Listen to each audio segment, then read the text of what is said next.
Union Minister for Social Justice and Empowerment Dr. Virendra Kumar virtually interacted with the district administration officials of Kifri district on May 20th at Niatu Resort, Chumikadima.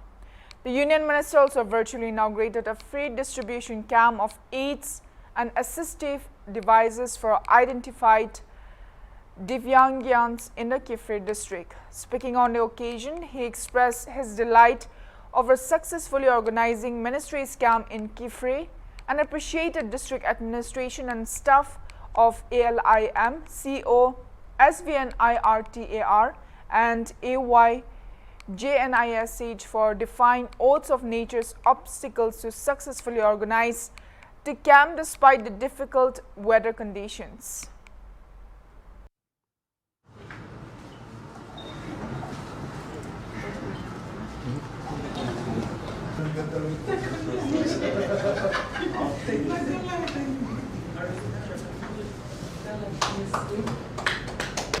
एक तो programme हुआ वहाँ पे हम लोग appliances AIIMS motor disable people हम लोग थोड़ा अराउंड 50 बेनिफिशियरीज में डिस्ट्रीब्यूटेड और रिमेनिंग हम लोग अभी 400-500 आदमी है डिसेबल अंदर की से वो लोग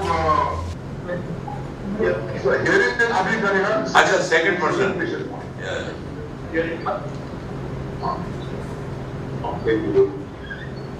निरंतरता के साथ में चलाते रहिए। असेसमेंट कैंप लगवाकर परीक्षण कैंप लगवाइए और उस जिले में जो भी इस तरह के दिव्यांगजन हैं वो परीक्षण करा करके किस दिव्यांगजन को कौन से सहायक उपकरण की आवश्यकता है आप फिर से ये परीक्षण कराएं, ब्रॉड लेवल पर कराएं, ब्लॉक लेवल पर कराएं।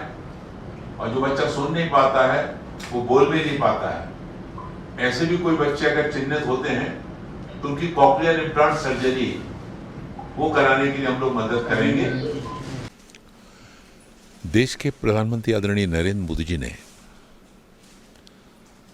हमारे देश के ऐसे जिले जहाँ पर शिक्षा, स्वास्थ्य, स्किल डेवलपमेंट, एजुकेशन, इंडस्ट्री, इस सारी दृष्टि से जो जिले विकास की दृष्टि में पीछे हैं उनको आगे बढ़ाने के लिए ये कार्य योजना प्रारंभ की। उसमें किफरी जिले को भी उसमें लिया गया।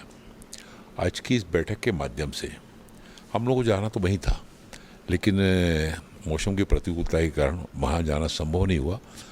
कल तो फ्लाइट आ भी नहीं पाई, मैं कलकत्ता में ही फंसा रहा।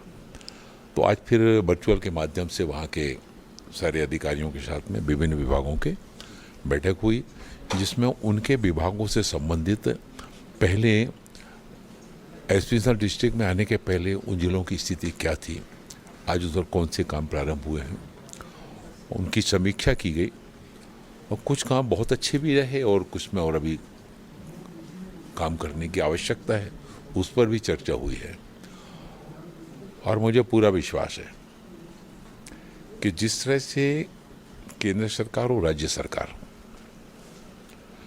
हमारे प्रधानमंत्री जी, हमारे नागालैंड के मुख्यमंत्री जी एसपीएसएल डिस्ट्रिक्ट के विकास के लिए लगातार कदम बढ़ा रहे हैं, आने वाले समय में वहाँ पर और भी ज़्यादा विकास वहाँ पर देखने को मिलेगा। शिक्षा के स्तर में भी मतलब उसमें काफ़ी अच्छा परफॉर्मेंस आएगा, हेल्थ के क्षेत्र में भी, एग्रीकल्चर के क्षेत्र में भी, स्किल डेवलपमेंट के क्षेत्र में भी। So, sir, in terms of empowerment, what will be the center plan for women in the state? Any special schemes like? आज वहाँ के डिप्टी कमिश्नर महोदय जी ने एक बात कही कि वहाँ पर ओल्ड एज होम नहीं है, डिसेबल्ड लोगों के लिए वहाँ पर कोई इंस्टीट्यूट नहीं है।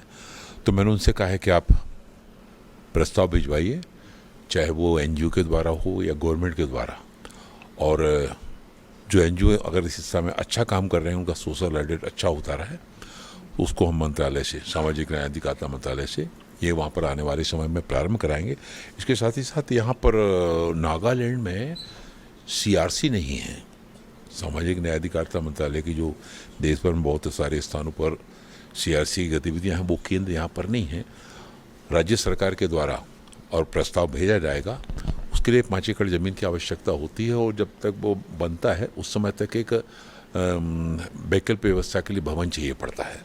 वो निःशुल्क भवन राज्य सरकार उपलब्ध कराती है, बाद में फिर हम लोग वो भवन बनवाते हैं। तो उसके लिए भी प्रस्ताव आएगा और जगह उपलब्ध कराई जाएगी, भवन वगैरह। तो सीआरसी का कार्य भी सामाजिक न्याय अधिकारिता मंत्रालय के द्वारा यहाँ पर प्रारंभ किया जाएगा।